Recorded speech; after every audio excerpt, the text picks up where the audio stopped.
Today is December 2nd. I really want to transplant my red Choy some. And this is from seedlings. Very crowded. I need to separate them to plant them. Choy some doesn't like freezing weather, so later on I will have to cover it with a cardboard box.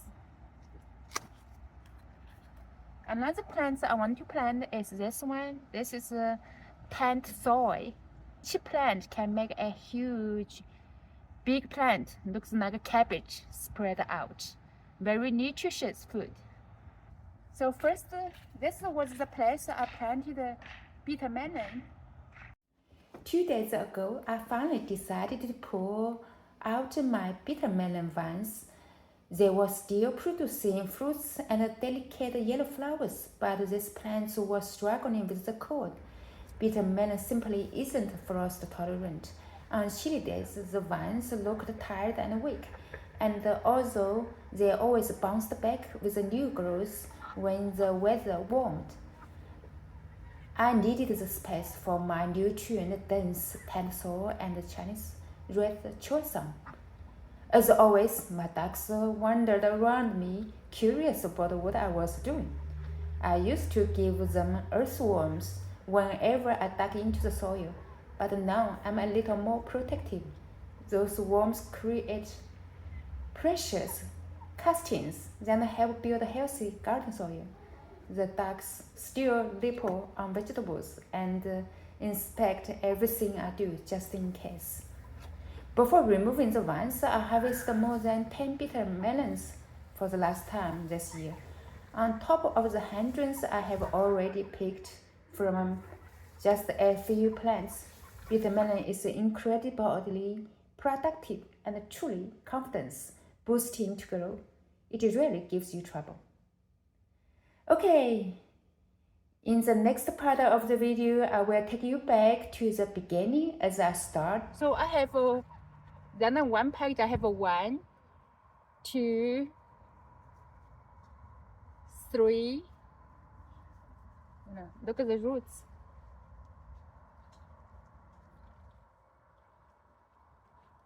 And 4, 5, 6, 7. That's too small. And 8, 9. So that's a lot here.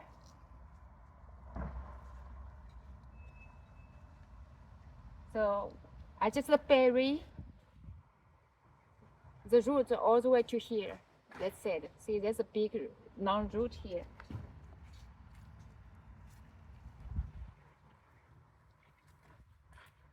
The soil is still wet from the rain we had 1 day ago, so I don't need to water even. This one.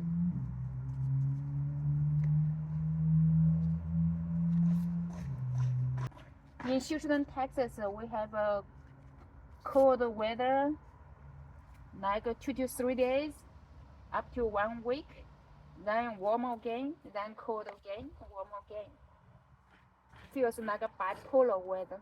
Red choy produces beautiful flowers and stems. Hey, kitty, don't break my vegetables. These are very small. Maybe I just for now just plant them on the side. Have more to plant than this area. This piece looks nice. Be able to separate and put it tall. Okay. Okay, look at this area. Finished the planting. Now they have more room to grow and produce flowers. Next thing I want to plant is this Tat Soi. Pinch this yellow leaves off. Little grass grow right next to it. Look at this. I will plant my Tat Soi in this area. This area is not enough, so I will just plant what I have for now, then maybe take away the green beans here. I still have green beans growing here and need to pick them, take away. And this is snow peas. Actually need something to support them.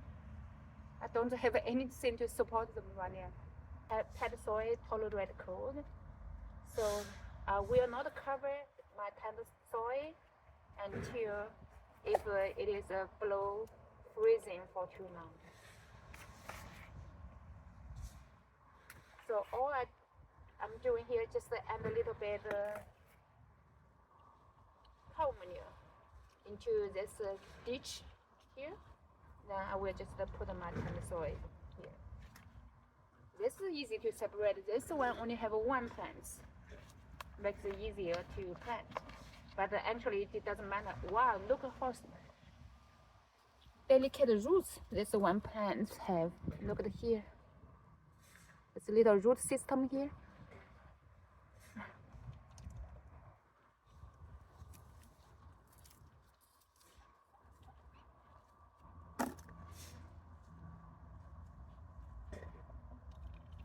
It's better mix your cow manure with your garden soil so it doesn't burn your Tat Soi root. Normally shouldn't because the cow manure is already decomposed aged manure, should be okay. But just make sure it doesn't directly touch the plant's dirt root. Touch a little bit is okay.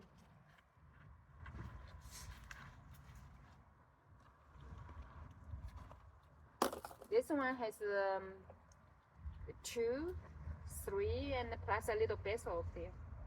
The 2 small one, I'm not going to keep it.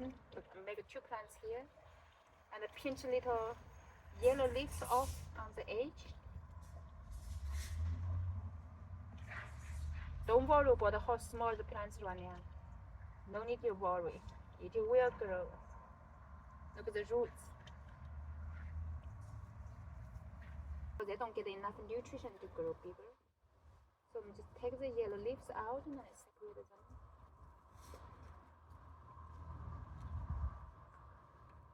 I just pinch over with my fingernails. When you grow garden, constantly touch soil with your bare hand. You should have little brushes everywhere in your house, in your kitchen, in your bathroom, anywhere you can wash your hands. Put a little brush. I'm glad my husband did that. He bought several little brushes, so I can brush my fingernails. I remember before I did not have little brush. My fingernails were so dirty. Sometimes in the public, I stick my hands out. Suddenly I notice my fingernails so dirty. I feel a little embarrassed. People probably say, what? What happened to this woman? How old is this woman? Where did she come from? Sold wood with the dirty fingernails. Wow, a lot here.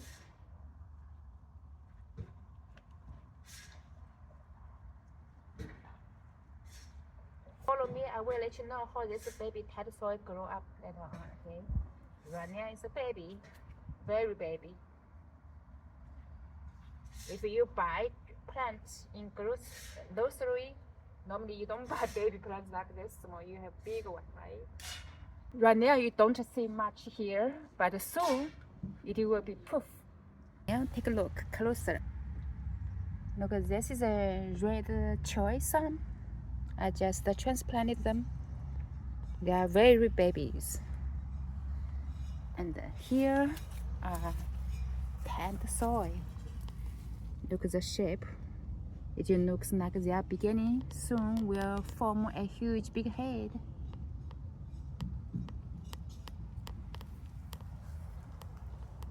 Now, I think they look cute. Not impressive yet, but soon they will grow beautiful, impressive vegetables for you to harvest.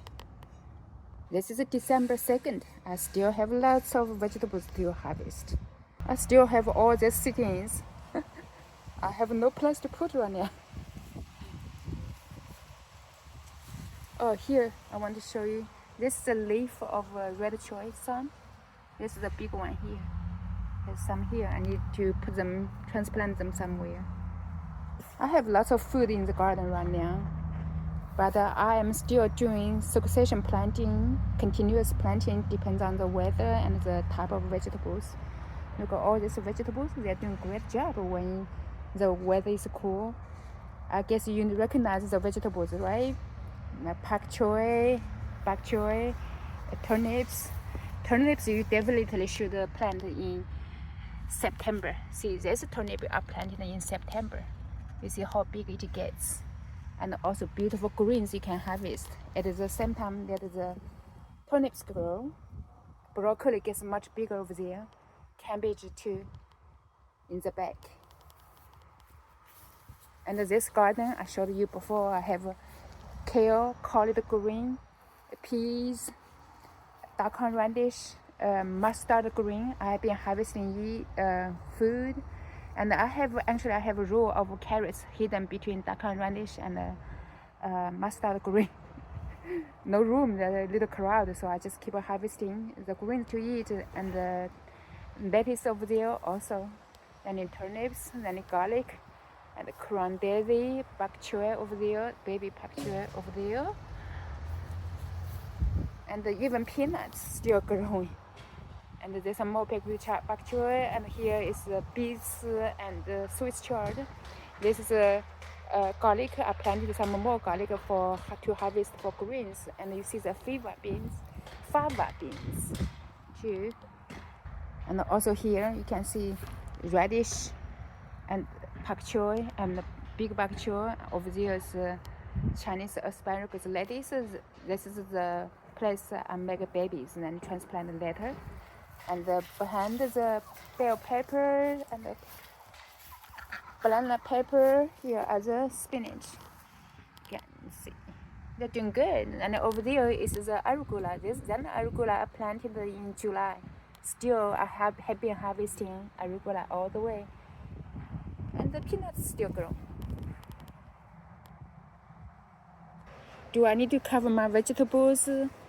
Like a temperature go down to 37? Go down to 37 Fahrenheit? No. Look at the papaya. They're doing a great job and it's flowering. Of course, papaya will not make it if it is like a 32 or freezing. It will die unless you cover it good. So those are the two tall, big papaya trees. This year, I don't know how I'm gonna cover it. I will, when the time comes, I will think the way to cover.